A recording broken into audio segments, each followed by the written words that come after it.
Hello, Kidney Warriors. Hey, Steve, good to see you here. Great to have all of you here. I am James, and this is Dadvice TV Live. Now, for those of you who are new, welcome. Fantastic to have you here. You're going to find Dadvice TV is helpful, positive, supportive, and a great place to learn about managing your health, making great lifestyle choices to help you live a great life while you happen to have some kidney problems. And if you are new, let me introduce myself. I'm James. I am a kidney warrior. I was diagnosed with stage 5. Things did not look good. But what I did was I worked with all of my doctors. I started exercising a lot more. I started eating so much healthier. I got my blood pressure, a topic we're going to talk about today, under control. And by doing all that, living healthy, I started to improve my health. And along with my improved health, my kidney labs started getting better and better. All my symptoms just melted away. Now, my kidneys, they're still shot. There's no fixing that permanent damage. They're still, taking a beating if I eat unhealthy.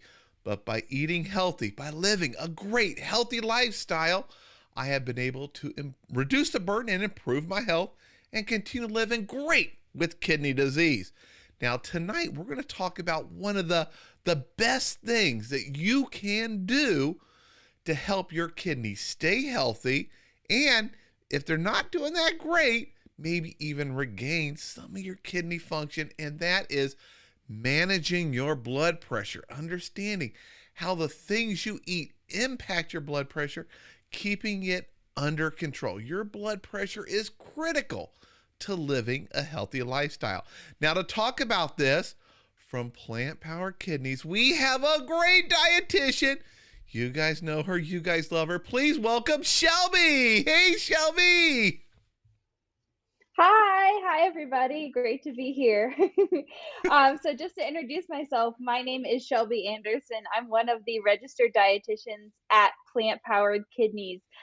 So we help kidney warriors stages 1 through 5 improve their kidney function and find their best kidney diet. So I am so excited to be here to talk all about blood pressure, how to manage it through diet and lifestyle. This is one of my favorite topics.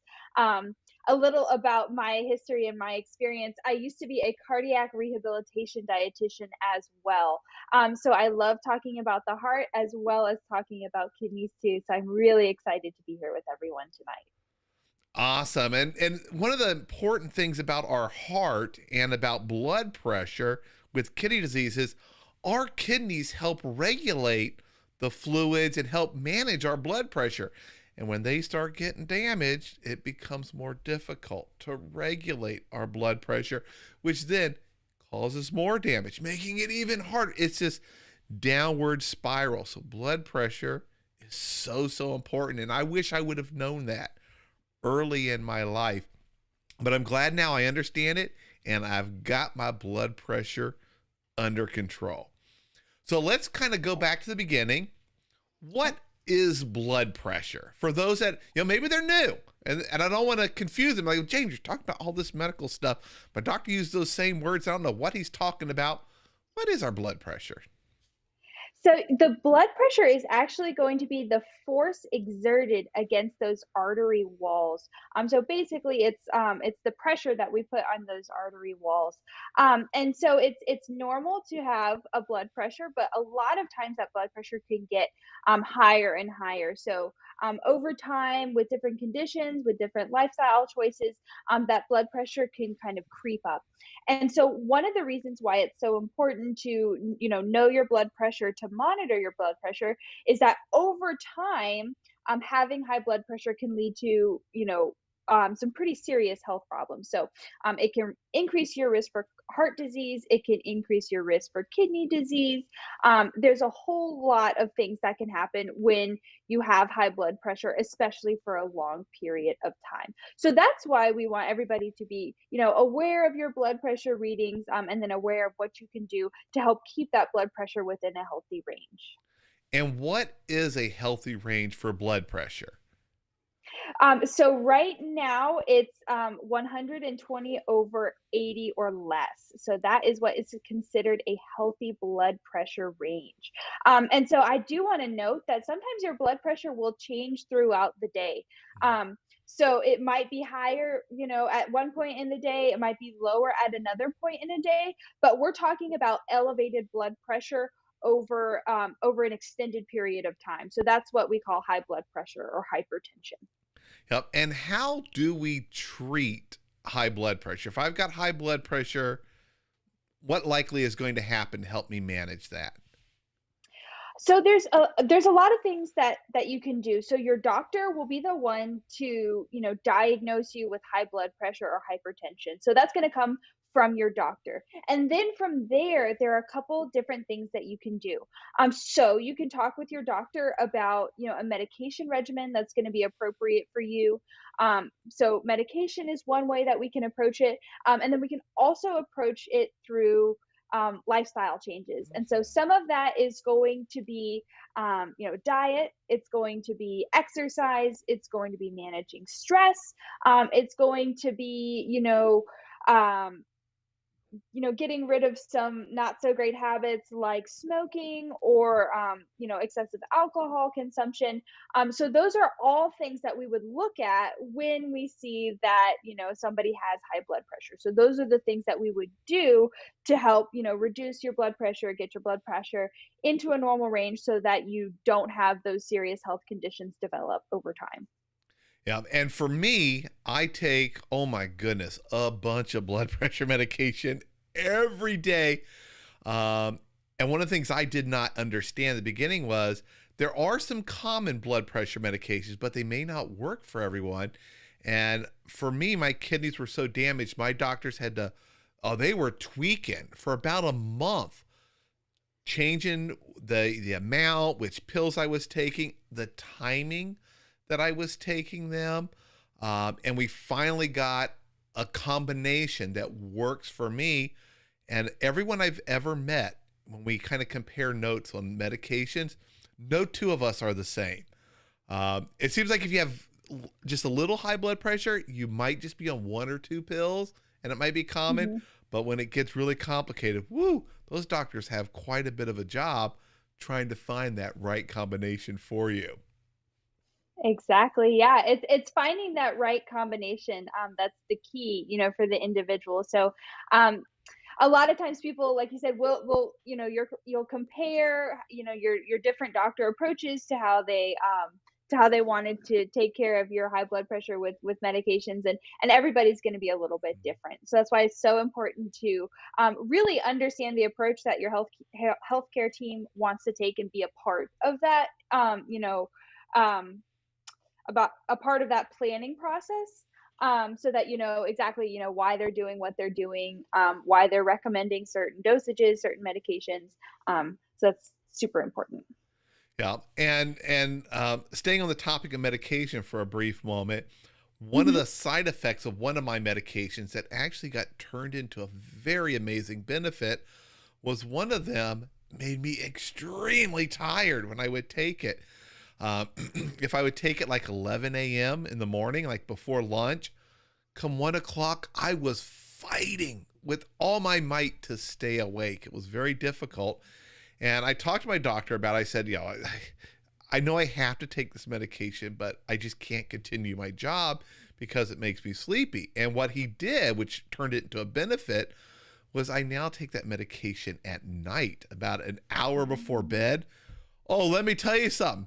I get the best night's sleep. I take those pills, I go to bed, about an hour later, boom, I am out like a baby in a second, and I sleep all through the night, a great sleep. Before that, because of my kidneys, sleeping through the night was extremely difficult. I might have to take some melatonin or get up and go for a walk outside or something just to kind of exhaust myself to fall back asleep. So by working Hmm. with the timing and working with my doctors, we turned one of the negative side effects into a positive that helps me have great nights of sleep, which is amazing. That is amazing. That's huge. Sleep is, crucial. to your health. I can't stress that enough. But then also too, you talk to your doctor about having, this side effect where you're, drowsy at 1 o'clock, and you turned it Mhm. into something that was beneficial. So that open communication with your healthcare team really just is a game changer. I unfortunately can't tell you how many times I've had, chatted with somebody, and they have, no communication with their doctor, or they're Oh, having, a side effect from a medication, and they don't know how to bring it up, or they don't think that the doctor would change it or anything like that. So that's just so important, because you turned a negative into a positive with it, and then that just amplified your health. So that's great. yeah. And someone was just asking me, hey, James, what's the name of that medication that makes you sleep? It is, oh, it's clonidine. I think it's the clonidine one. It's either that one or the spironolactone. I've got a list of, Hmm. I have so many meds. I would love to have less meds, but I think it's the Hmm. clonidine. Hmm. I take a point 0.3 and a point 0.2. I now take them both together at night, and boom, it knocks me out, which is fantastic.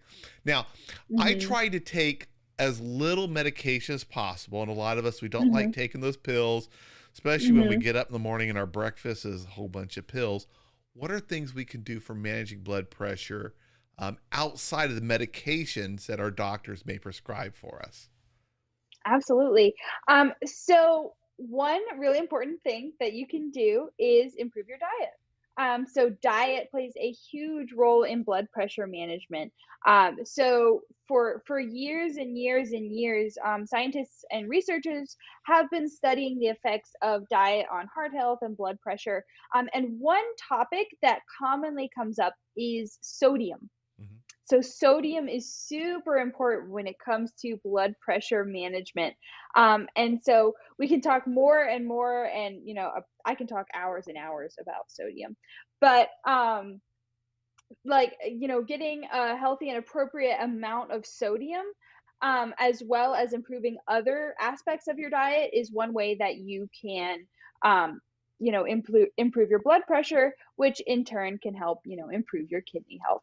Um, so when we talk about sodium, we can't follow a no sodium diet. So aiming for 0 milligrams of sodium in a day, nobody can do that, and then nobody should do that. So it's not realistic.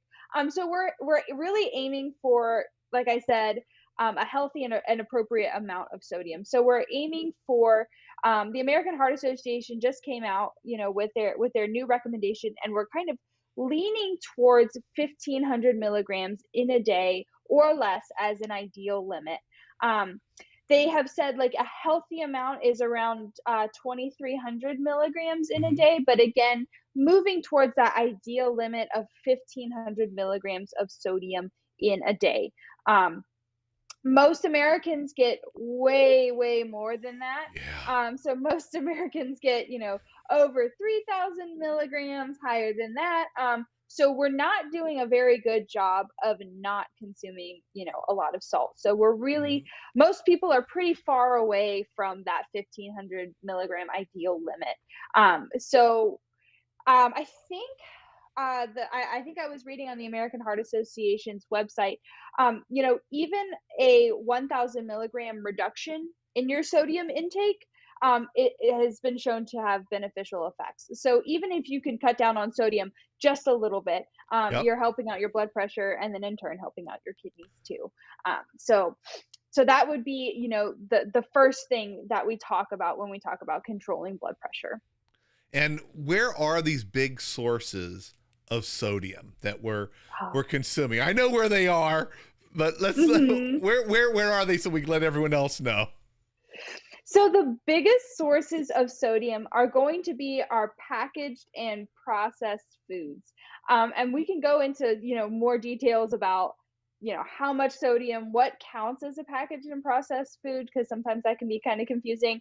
But restaurants, dining out, that adds a ton of sodium, to our diets. And then on the other end, there's also the sodium that we add to our food. But actually, a majority of the sodium that we take in comes from those packaged and processed foods, and then restaurants, dining out, things like that.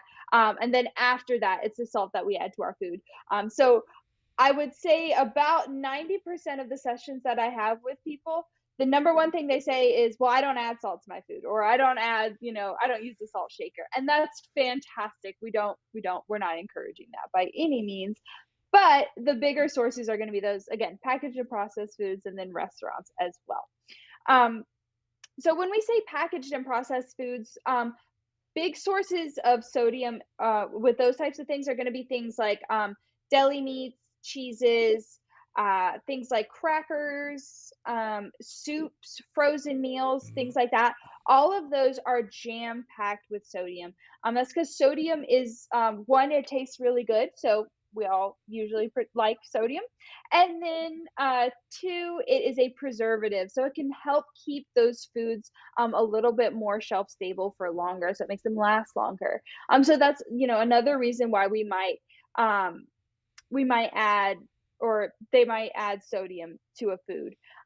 So I usually will have people, really check at, the food labels, or just, cook at home, make your own food, because that's really how you can cut down on sodium too. Yeah, I was very shocked when I started reading labels at just how much sodium. I expected it at fast food. I'm like, okay, that's going to be really high sodium.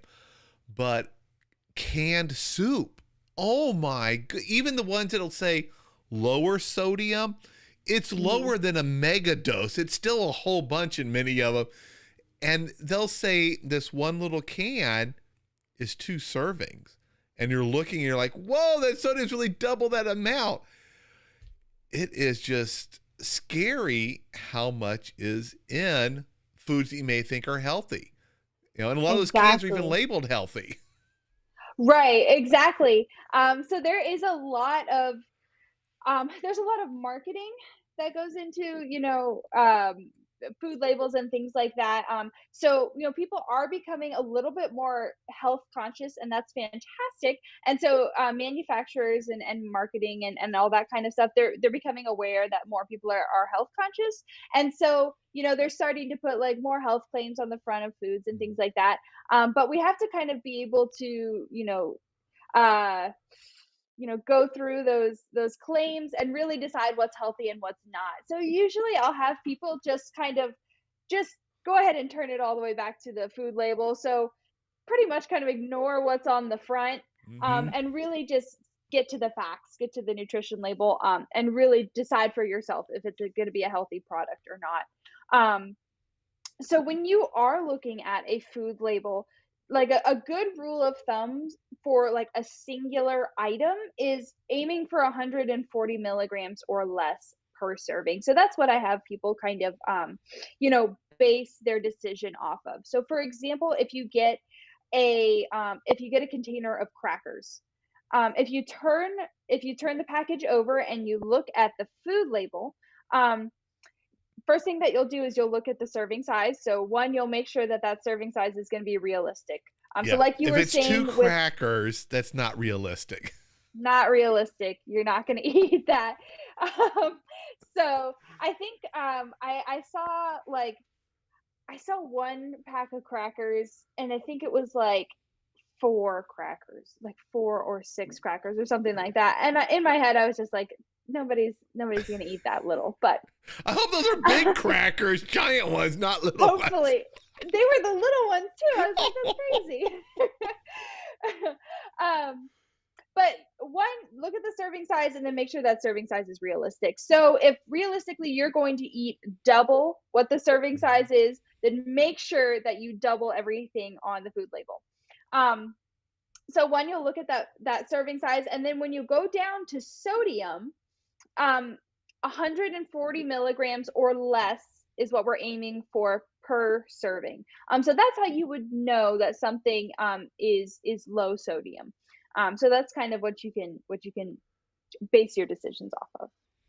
Yeah, and I try to keep my meals to probably under 600 milligrams, which is really hard to do.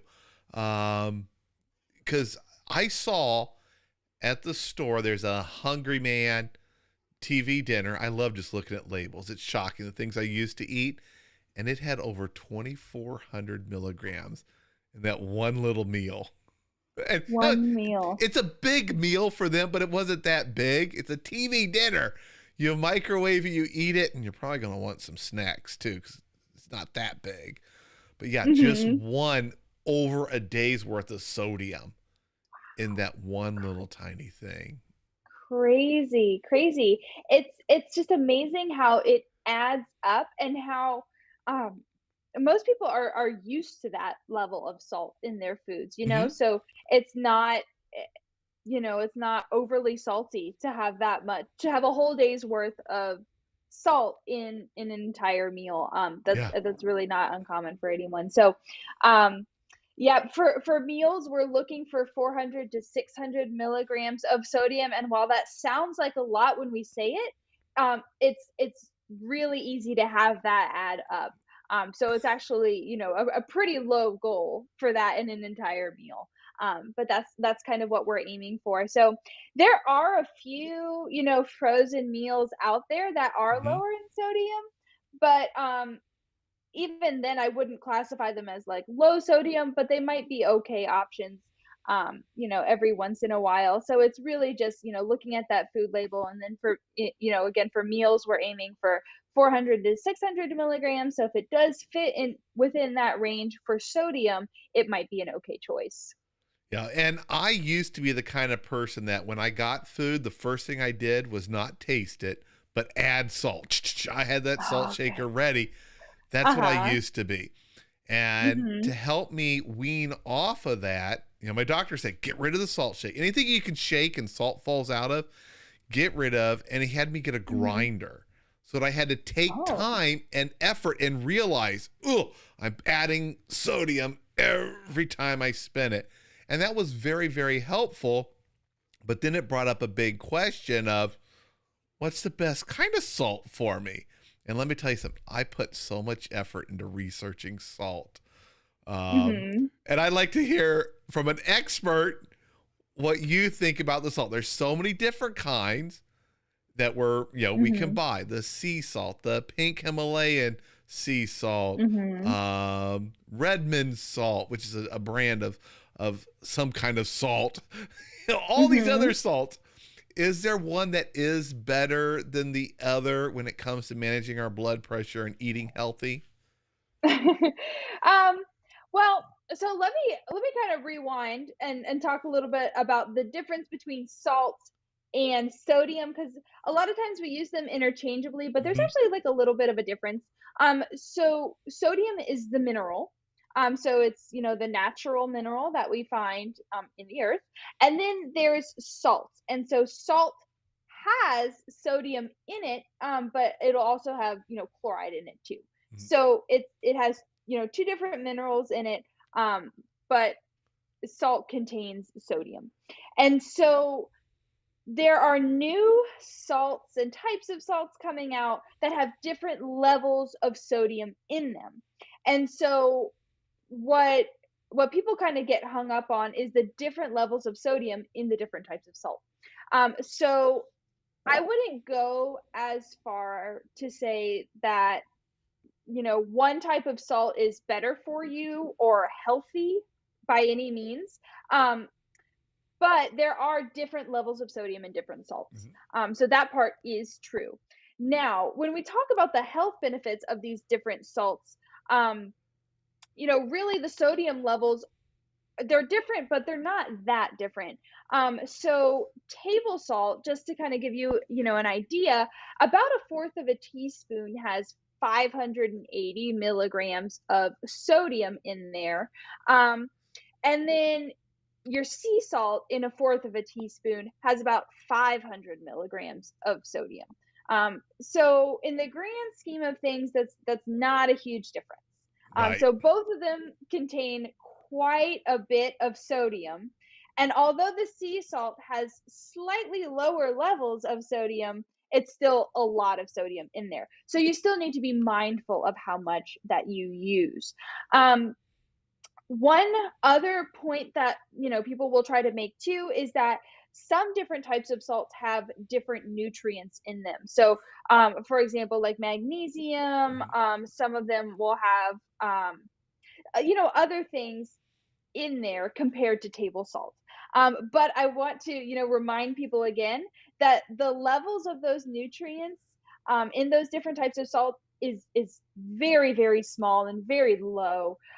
Not enough to make it a good source of, like, say, magnesium or Mhm. something that, if you needed more magnesium, you should add more of this salt. There's other food sources of those nutrients that you should be including, uh, and not relying on the salt for those different nutrients. So I think, there's some claims about, like, Himalayan pink salt, or like I said, like different types of sea salts and things like that, having different levels of nutrients.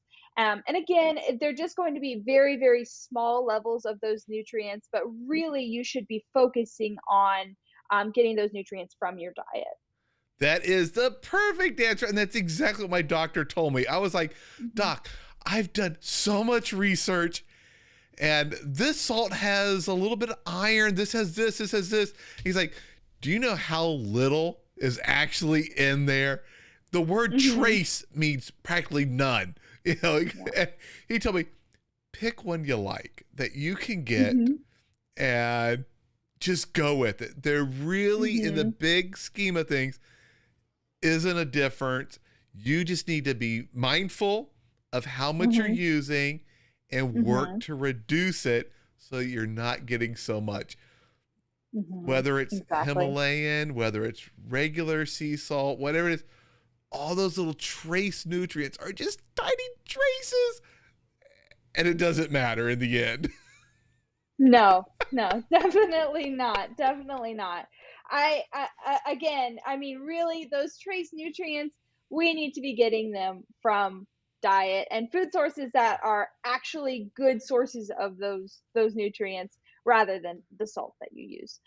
So yeah, exactly. Yep, perfect. Now, Mhm. is there a connection to potassium with sodium and our blood pressure?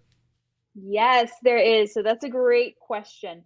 Um, so when we're talking about potassium, I think a lot of people kind of, hesitate or draw back and they say, well, I thought potassium wasn't good for people with kidney disease. And if you have a potassium restriction, you've gotten one from your doctor, you're working with a dietitian, you have a potassium restriction, you know how much potassium you need in a day. Um, but when we talk about, general, general heart health, blood pressure, things like that, getting more potassium is actually very, very beneficial. So there has been some research recently that's come out that's really suggested that yes, a low sodium diet can help you manage your blood pressure, but it's actually more effective to have a high potassium diet too. So, taking into account lowering your sodium and increasing the amount of potassium that you take in.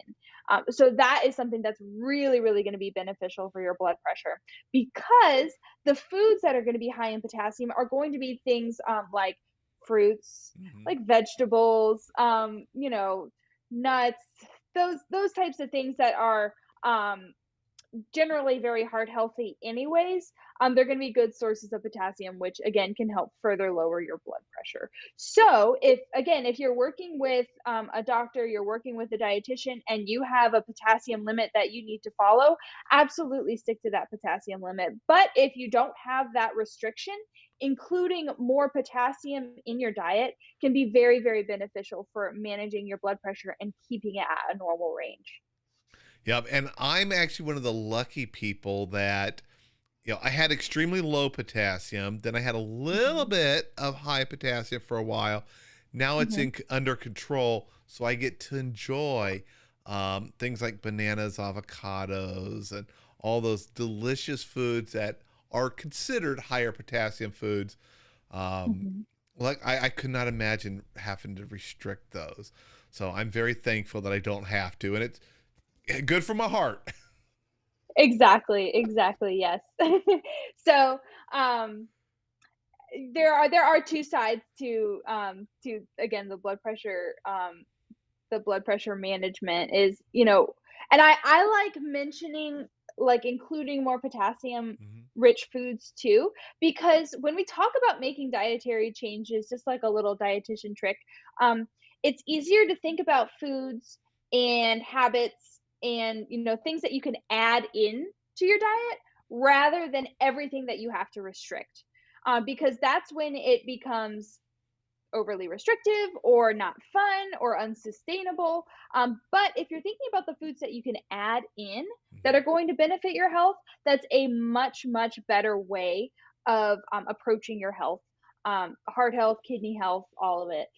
So that potassium side, if you think about more potassium rich foods that you can add in, that is a much better way to make sustainable changes, and have continued health for a long time. So think about those higher potassium foods and where you can add them in. Um, and then you can also start to think about cutting back on those higher sodium foods, Mhm. but really focus on what you can add in. Yeah, in the beginning when I needed to raise potassium a lot Hmm. and get to a normal level of sodium. Hmm. One of the things that my dietitian that really she gave me that helped me was she taught me how to make my own potato chips in the microwave. I pretty much just took potatoes, sliced them thin, laid them on a paper towel, and then I would put like a little bit of olive oil on them, a little bit of Hmm. spices, not salt, but a Hmm. few different like some cayenne and stuff like that. Another paper towel, and I made them in the microwave, and I made you know no sodium added potato chips that tasted great. That gave me that extra potassium that I was looking to Hmm. add to my diet, and it was Right. just great being able to learn about making things like that. And now I do them in my air fryer, which is great. Ooh. I'll slice them up real thin. I bought some plastic thing, real fast, Hmm. thin potatoes, put them in Hmm. there, and Hmm. some spices, and it's delicious. Oh, that's awesome. That's really cool. That's great that she gave you like an alternative. Mhm. If you really like potato chips, or I'm assuming you did, and then I love a she gave potato you chip was like an appetizer. A bag of potato chips was an appetizer for me back in the day. okay. But she gave you an alternative, something else that you could try that you can include. And now instead of just saying we'll never eat potato chips, you can say, well, I have this great way of making potato chips that are actually going to be, healthful and beneficial. So that's fantastic. And then you made the other great point about the spices. So, you Yes. know, you're going back to think about what you can add in. You can cut back on the amount of salt that you take in, but think about all the spices that you now get to use instead of salt. So now you get to use, like different unique spices, maybe like from I don't know, the different areas of the world. So you can use like, rosemary and Mhm. thyme and yeah, all of those that, have their own health benefits, but aren't, actively raising your blood pressure like, adding sodium would be. Yeah, I have a giant selection of spices now. When I go shopping, I love to like look at the spices and I'm like, "Ooh, I don't have that. I'm going to try it." And I'll look up on Google, Mhm. what can I put that on? Ah, it gives me something to Mhm. try. What are your Mhm. thoughts on salt substitutes as a way for people trying to reduce sodium? And just to let you know, I don't use them. I avoid all Okay. salt substitutes. My substitutes are spices. Mhm. Right, so that's what I would recommend. If you are looking for a substitute for your salt, go for herbs and spices and other flavors. Because again, those ones have their own, healthful benefits to them. Um, I usually almost always I take let's go. always recommend avoiding salt substitutes, because, going back to what we said about, the difference between salt and sodium, um, salt contains sodium, but then it also contains chloride too. Mhm. So what they do in those salt substitutes, is they take out the sodium and then they replace it with potassium. And I know that we were just talking about, including more potassium to help with your blood pressure. But actually, the amount of potassium that they add, is so much, and it's so easy to use too much and just get a crazy amount of potassium, that it's just not recommended for anybody with kidney issues, because just of the sheer volume of potassium that's in there. Yeah, and I'll tell you my favorite substitute for, or what is your favorite substitute for salt? And well, Oh, I'm going my to put this favorite. on you because I got to turn down that light that just got really bright. Oh, My sure. neighbor must have opened their garage, and I think the opener, this one Oh light gosh. reacts to it. But what is your favorite substitute, spice or whatever, for Mhm. sodium, for salt? And I'll share what mine Mhm. is in a second. Sure. So at the moment, my favorite is, like, I've been really into, like, paprika, or like crushed red pepper flakes. They are so delicious. And then, like, those are the individual ones. So I really like things spicy, so that's been my favorite. But then I also really like a lot of, like, the salt-free, like, seasoning blends that are available. So I think, like, the Dash, like, Southwest blend, that one Mhm. has been fantastic. So I'll add it to, like, popcorn. I'll add it to all sorts of things. So those types of things have been my favorite. Yeah, so mine have been spices, like hot spices. If it's Yeah, gonna burn my mouth, I love it. But right. probably, and this is the surprising thing, my favorite go-to salt substitute, something that, like, if it needed a little bit of salt, the thing I would reach for, and it's gonna sound weird, is lime juice. I absolutely Okay, love lime juice. You can put it on okay. vegetables. If I'm making some chicken, it's got that tang and that just Yeah. like a little bite. It is a great alternative to sodium. Wow. Oh yeah, absolutely. Oh yeah, lime, or like, even like adding lemon to stuff. Oh my gosh, so good. Somebody mentioned garlic. I love Yep. garlic. Yes, adding those to oh my gosh, I love garlic. So adding things like that, and then you just get so much more from your food. You could just I feel like it helps people, really slow down and, like, enjoy the different flavors of your food, rather than just, having that, like, really salty food and then just taking in as much as you can. So, Yep. yeah, that's huge. So we've Mhm. talked about medications to manage your blood Mhm. pressure, Mhm. reducing the sodium, eating more heart Mhm. healthy. What else can Mhm. we do to help manage our blood pressure and keep it under control? Mhm. So, of course, as a dietitian, I think diet is huge, super important, but there's a ton of other lifestyle factors. So, quitting smoking, that's huge to help manage your blood pressure. And then, cutting back on the amount of alcohol that you take in. If you don't want to completely cut back on the alcohol that you take in, maybe you just, cut back on the amount that you have, either on like a weekly basis, or even like a daily basis, just cutting back, that can help you, manage your blood pressure a little bit better. Um, you can also um, you can also ask your doctor about an exercise routine. So exercising, moving, that's going to be huge to get everything, loosened up, and to help reduce your blood pressure. So, um, I just wanted to grab again, my latest exercise toy. okay, I bought one of these Oculus is that Quest things. It goes on. It's like a VR thingy. wow, And there's this cool. game where I'm Uh huh. like, you're dancing and you're hitting things that are flying at you. Or one, you're using lightsabers and breaking Mhm. boxes and stuff. What an amazing workout. I just did it before this. I got Uh 45 huh. minutes in. using it. Wow. I love it. The only problem is people walk near you and you're swinging around, you might hit them, so they need to keep their Uh-huh. distance. But Mhm. yes, that exercise, getting moving. My doctor said, James, we got to get your weight under control, and Mhm. exercise is also great for your blood pressure. Moving, I Mhm. absolutely love that thing because it's too cold right now. It's Mhm. winter in Mhm. Ohio and there's ice everywhere. I can't go out and do my walking and stuff, and that Mhm. thing is amazing.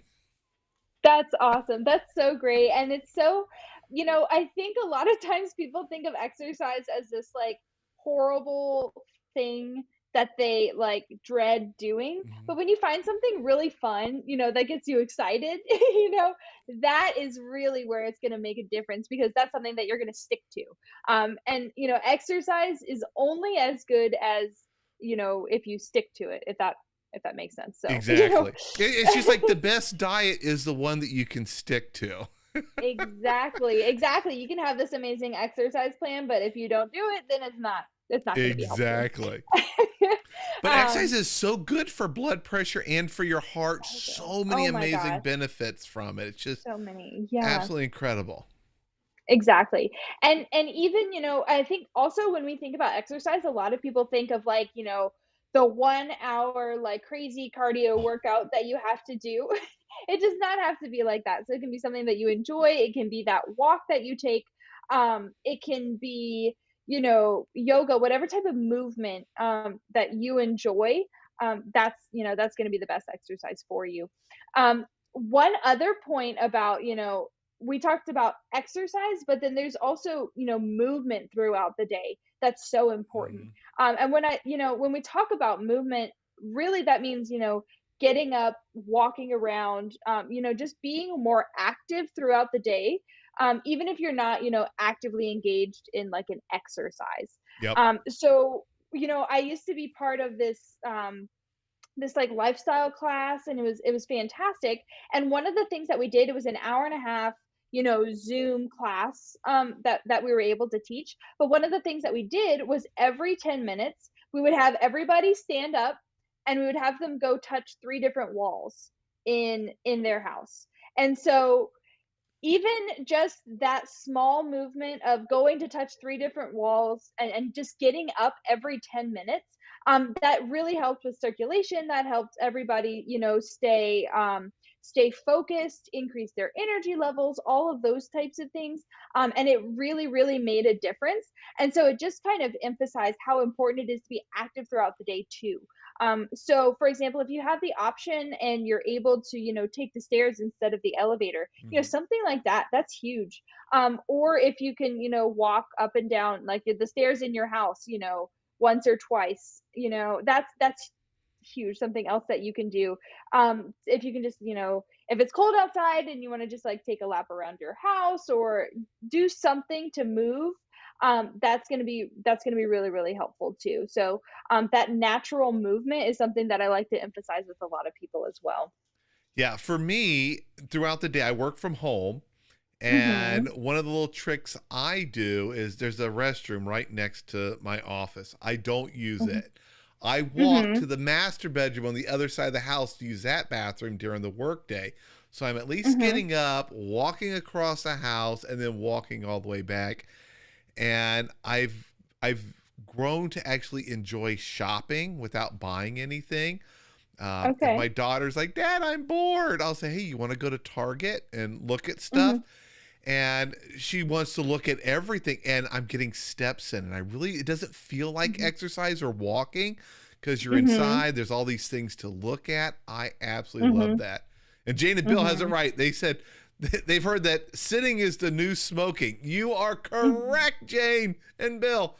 It is the new smoking for us. It's so bad. It's good for us to get up, find ways to it's a shame we have to sneak in movement or Right. fit it in. Exactly. Exactly. We definitely live in a world where it's harder to move more often. A lot of us have like jobs on the computer, or maybe we're just, we're in front of the TV or something like that. But really just being more conscious about it. And then you might find, like you were saying, things that you enjoy, things that are fun. So there's that side too. So that exercise portion is really important. And then the other side, so we talked about diet, we talked about, other health habits that you can do, and we talked about exercise.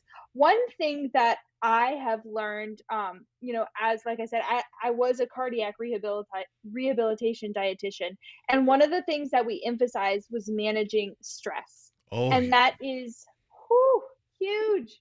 So we, as Americans, we live very, very stressful lives. So a lot of us are much more stressed out than we think we are. And mhm. we don't do a very good job of managing it, or, taking time to take a deep breath or meditate or anything like that. And so it's really shown in our heart health, in the rise in blood pressure that everybody has. So, or most people have. So managing stress is another lifestyle factor that we can think about when we think about managing your blood pressure. So diet and exercise, huge and important, but just as important um, to that is stress management. So, current recommendations are an hour of stress management a day, which is a Ooh. lot. Now that seems stressful getting in an hour for Yes. that. I think I haven't ever had anybody say, "Oh yeah, I'll totally do that." Everybody's just like, "Oh my gosh." But even 10 minutes a day has been shown to help improve blood pressure. Just 10 minutes a day of, taking, like, putting your feet flat on the floor and taking a deep breath in and then a deep breath out. Just 10 minutes of that in a day has been shown to improve blood pressure. So that's another factor that you can start to think about, because a lot of times, I will have people really stress out about making sure that their diet is perfect, making sure that they're on this really intense exercise regimen, and then they don't think about that other factor, that they need to manage the stress in their lives, because that is something that is going to play a pretty big role, in your heart health, in your kidney health, and things like that. Yep. Awesome. Hmm. Anything else you Yeah. want to add to our conversation about blood pressure? Oh my gosh. Just again, going back to, that stress management part, there are like a couple of free apps too, if you don't know where to start, if you don't feel like you can spend a full 10 minutes, breathing or meditating. So one that I regularly recommend is called Insights Timer. So this is it's a free app, and they have like guided meditations or guided breathing, or things like that, that you can do for free. So sometimes I'll do one like in my car, if I'm early to an appointment, or something like that, or I'll do it between sessions with clients. I'll do like a 10-minute deep breathing exercise, and that is huge. It helps again with the blood pressure, but also helps, with concentration. It helps, productivity, all those types of things. So that's just another thing that you can kind of think about if you're thinking about incorporating more stress management into your day. Awesome. All right, we have a Hmm. few Hmm. questions. Someone Sure. had asked how often should they check their blood pressure? Oh, this is a great question. Um, So it's really going to depend on, like, how well you have it under control. So if it's not under great control, or you're still in that phase where you're trying to figure out the best approach for you to manage that blood pressure, daily might be an option for you. So if you are going to take it daily, I would just, recommend making sure that you take it at the same time so that it's consistent. Make sure that you're sitting down, that you've, taken 5 minutes to, again, you know, take a deep breath. Maybe you do a guided meditation or something like that.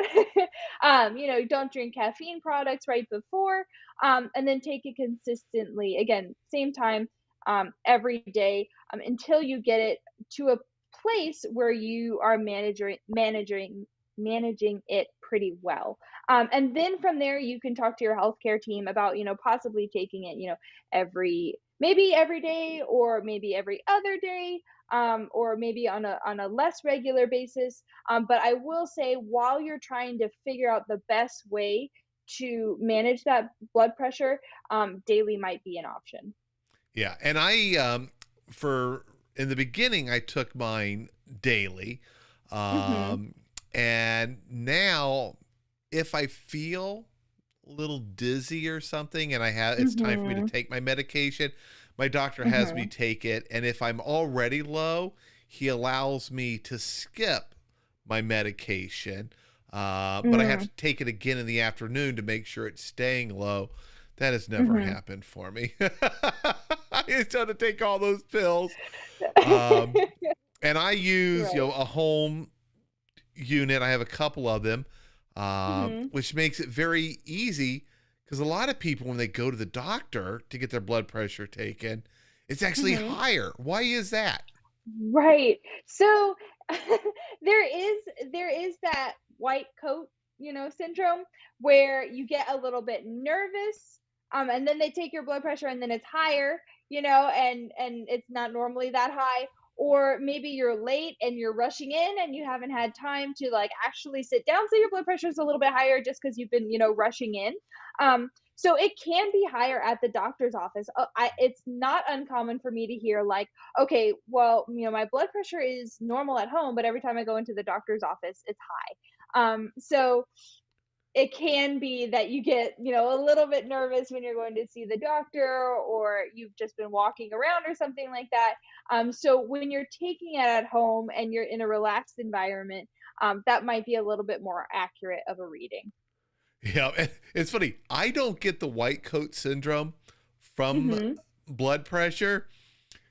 I Mhm. get it when I got to get on the scale. I'm sure my blood pressure just shoots high when they're like, okay, time to Right. get on the scale. I'm like, can you take my word for it? I'll Right. give you a number, please. Right. Now, is there Right. a machine that you recommend? Sandra asked, do you have a recommendation for a blood pressure Hmm. monitor that people can use at home? Ooh, that is a great question. I actually don't have a good brand recommendation at the moment. There is one that we had a couple patients in like my cardiac rehab that had this machine that was fantastic, and I am blanking on the brand. So that's something that I'll do some research and get back to you. But some brands are better than others. One thing I will say though, is that we always want to make sure that they're calibrated. So we would have people bring their machines into cardiac rehab and compare it to the values that we got, just to make sure, because some people would get, abnormally high readings or consistently high or low readings. So we would compare them and make sure that their machine was calibrated. So that's something important to really be thinking about. On the brand, I will. There is a really good brand, and I can't remember the actual name of it. Um, but do make sure that that I it's was just calibrated trying and to you're getting an find it. I know accurate what reading. brand you're thinking of, and I Uh-huh. can't. I've got one in my Uh-huh. bedroom next to the bed, Mhm. but they sell them at Walgreens, CVS. Yeah. Mhm. I personally prefer the arm ones, not the wrist. I found the Mhm. wrist ones not to be very accurate. Mhm. And I have a Withings portable one that back Mhm. before COVID, I took with me traveling. It fit in my computer bag. You charge it up, Mhm. and the battery lasts like 6 months. Wow. Of taking your blood pressure, you put it around your arm, you Mhm. hit the button, and it works. It's Wi-Fi, Mhm. it's Bluetooth, synced with the Mhm. phone, synced with the cloud. Mhm. It was Mhm. awesome. But the other Mhm. one, the big brand, I can't remember the name. Wait, let's see. Did anyone write it in the comments? Let's see. If you know out If you there, know, let us know. I I want to say it's Omni something, but I could be thinking Mm. Omicron, which is it. A little different. Now, if you do have a blood pressure machine and they take it in and they compare it Mhm. to a professional unit, is there a way Mhm. to calibrate it? Like, depending on And to be honest, I'm talking just a little bit outside of my scope, because what we would do is basically we would compare it, and then we would tell the nurse or like the medical director, like, hey, their blood pressure machine is off, and so Yep. they would take it from there. Whether it's getting a new machine or recalibrating if the machine has a way to recalibrate it. That is, that's something that we would do. So I unfortunately would pass that off to the nurse who's a little bit better at that than I was. Hey, no problem. And everyone's chiming in Omron. That is it. There we go. Their headquarters is over in outside of Chicago near Hoffman Estates. I remember going there and getting a little bit of a tour. Their units are great. They're trusted throughout the industry. Thank you everyone who chimed in on it. That is awesome. Yes, Someone says their you. doctor even says Omron was the best. The reviews all say great for their units. They have so many of them. Your HSA, if you have a health savings account, you can use that to purchase those. And they go on sale all the time. And I know we're getting to the top of the hour, but let me share one last tip for everyone for saving money on these things. Go to their website, find their customer service contact form, reach out to them, say, hey, I'm a kidney patient. I need to manage my blood pressure. Do you have a coupon? You guys will not believe how many of these places have coupons for like massive amounts off. For blood pressure, I have once saw one that gave out free. They sent them out free if you asked. But with Omron, I've gotten 50% off coupons from them in the past. So never hesitate. Whatever you need to buy as kidney patients, saving money is something we all can use. Reach out to these companies. You want to try something. There's some new soda or something like that that's supposed to be healthy and you want to try it. Go to the website, reach out to customer service, ask for coupons. You guys would be amazed. I would say 9 out of 10 of them will send you coupons, and so many times those coupons will say free or a huge discount if it's something really expensive. So that's one last tip for those that have stayed with us the whole hour. That's fantastic. Yeah, I never did that before.